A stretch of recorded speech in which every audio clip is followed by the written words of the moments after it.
줄기세포들이 막 이것도 될 수 있고 저것도 될 수 있고 막 암도 될 수가 있는 거예요. 이런 줄기세포의 부작용 때문에 부정적인 인식이 많았던 거예요. 아마 코로나 시기가 이제 넘어가면서 이제 요즘 그 재생세포 치료, 합성 뭐 생물학 이런 붐이 굉장히 일었거든요. 굉장히 안전하다. 네, 저는 제일정형외과병원 신규철고요. 저희 병원에서 이제 척추 분야를 담당하고 있습니다.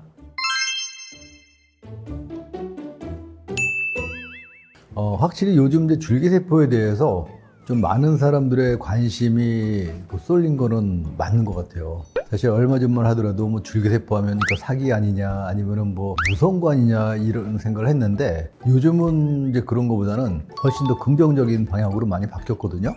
제 느낌으로는 아마 코로나 시기가 이제 넘어가면서 이제 요즘 그 재생세포 치료, 합성 생물학 이런 붐이 굉장히 일었거든요. 아마 그러면서 같이 줄기세포의 치료에 대해서도 점점 사람들이 많이 찾는 것 같아요.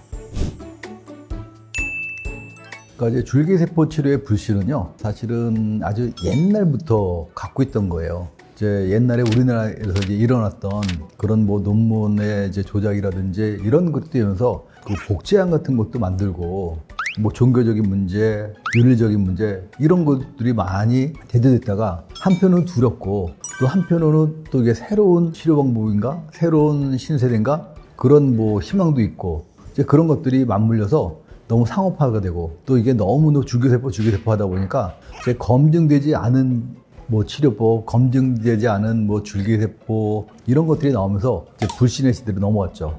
이제 그러면서 이제는 벌써 이제 몇십 년이 지나면서 새로운 시대가 왔죠. 이제 전자공학을 통해서 새로 그 DNA를 합성해서 만든다든지 또 줄기세포를 또 이렇게 좀 더 안전하고 또 이렇게 좀 위생적인 면에서 만든다든지 근데 이러면서 이런 이제 줄기세포에 대한 그 관심이 높아진 것 같아요.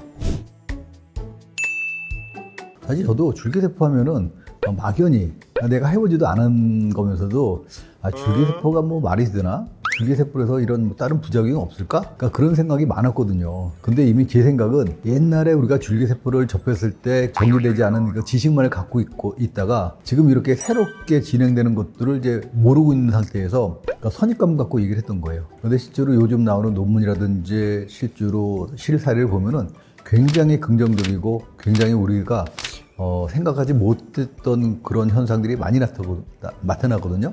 그래서 지금은 굉장히 긍정적으로 이제 바뀌고 있고, 그래서 지금도 저희도 이런 첨단 재생법에 의한 이제 연구소도 좀 저희가 이제 건립을 하고 적극적으로 해나가고 있습니다.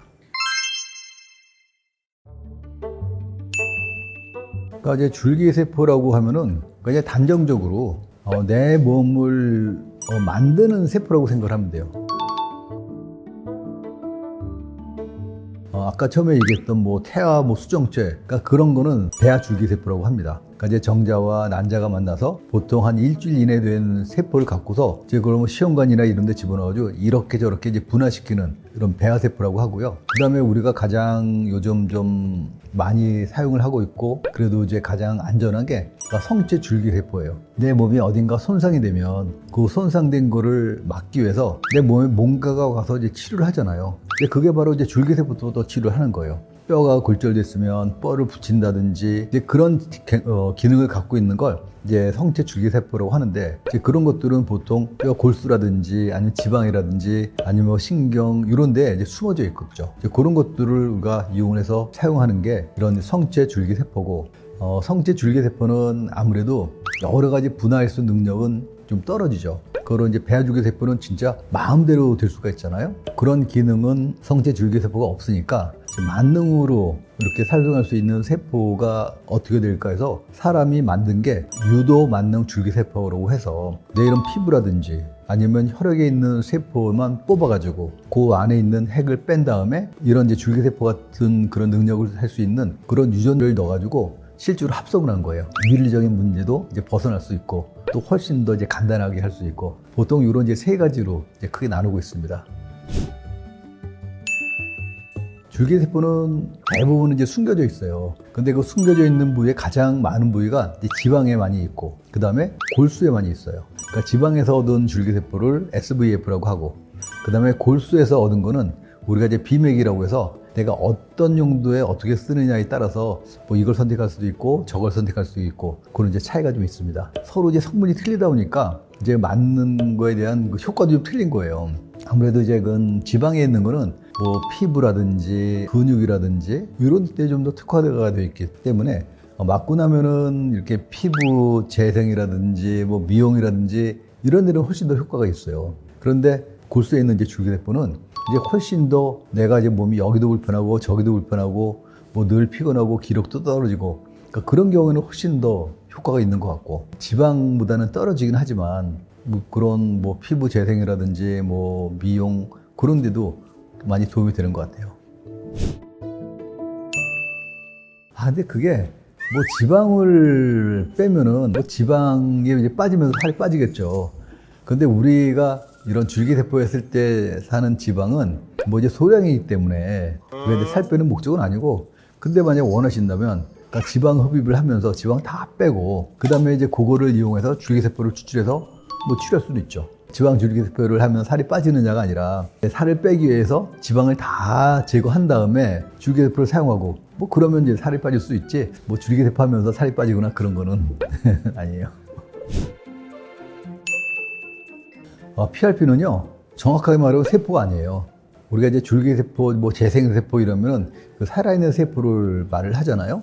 그런데 PRP라고 하는 거는 원래는 혈소판이라고 해가지고 그 단백질의 조각들이에요. 근데 그 단백질의 조각들이 이런 내 몸에 있는 지혈작용도 해주고 상처 치유도 해주는 그런 뭐 성장인자라든지 그런 게 많이 들어가 있거든요. 이제 그런 것들을 혈액에서 뽑아서 그것만 이제 치료하기 때문에 그런데 이 PRP는 세포가 아니기 때문에 재생 치료라고 하면 맞지만 재생 세포 치료라고 하면은 이제 틀린 말이다. 이제 이렇게 되는 거죠.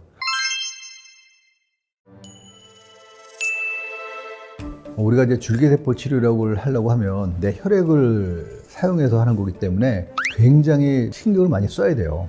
특히 내 혈액은 감염이나 이런 데에 위험할 수가 있거든요. 그럼 뭐 GMP 시설이라는 그런 굉장히 까다로운 그런 이제 무견 시설이라든지 특별히 그런 것만 이용할 수 있는 연구소라든지 이제 전문적인 인력 뭐 이런 것들이 같이 갖춰져야만 이제 허가를 받고 사용을 할 수가 있습니다.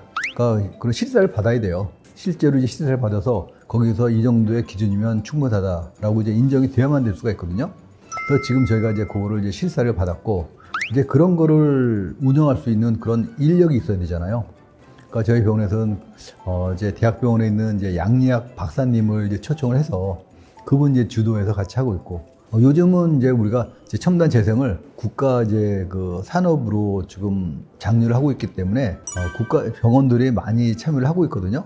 그래서 점점 늘어나고 있는 것 같습니다.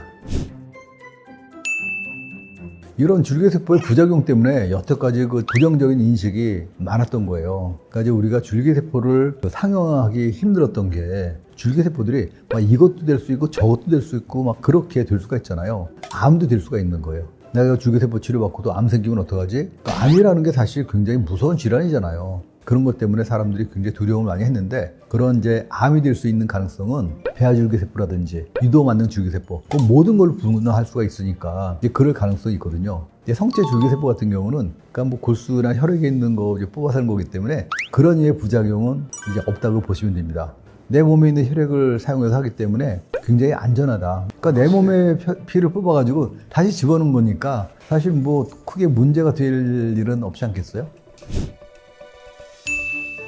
타인의 피를 뽑아서 하는 거, 이제 그런 걸 우리가 이제 동정의식이라고 하거든요. 다른 사람 거를 이제 사용을 하게 되는데 이때는 면역 반응이 일어나게 돼요. 다른 사람들 피 맞거나 그러면은 이게 서로 매칭이 안 되면 혈액이 매칭이 안 되면 수혈 부작용이 생길 수가 있잖아요. 그러니까 그런 게 굉장히 중요하거든요. 그래서 아직까지는 이런 동종 간의 이런 이제 줄기세포 치료는 허용이 되지 않고 있어요.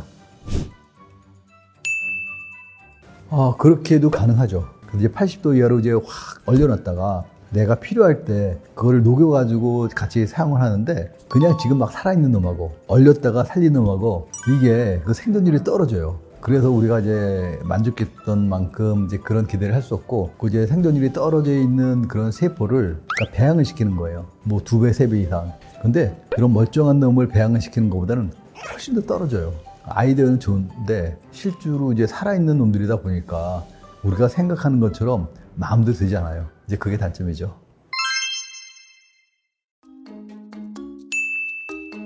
사실 줄기세포가 이제 저도 이제 처음에 접해 볼 때는 이게 뭐 효과가 있을까, 아니면 위험하지 않을까 이제 생각을 했는데 이런 이제 줄기세포 치료를 하다 보면 그러니까 의외로 이런 면도 있었나 하는 것들이 굉장히 많거든요. 근데 그거를 아직까지 우리가 법령이라든지 그런 것들이 아직 미비되어 있기 때문에 좀 아쉽기는 한데 이런 뭐 첨단 재생법이 발효되면서 이런 이제 민간 의료기관에서도 많이 사용할 수 있고 우리가 이제 이런 것들을 연구할 때 그러니까 국가에서 인정받고 이제 받으면 훨씬 더 안전하게 할 수가 있거든요.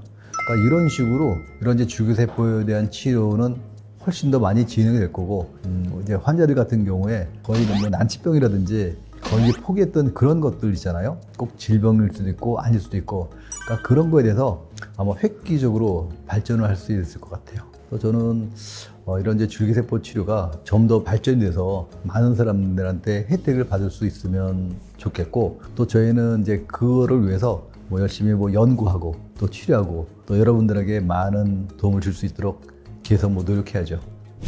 자, 엄마의 봄날 계속 이제 구독해 주시고요. 또 저희 유튜브 채널도 좋아요, 구독 꼭 눌러주세요. 감사합니다.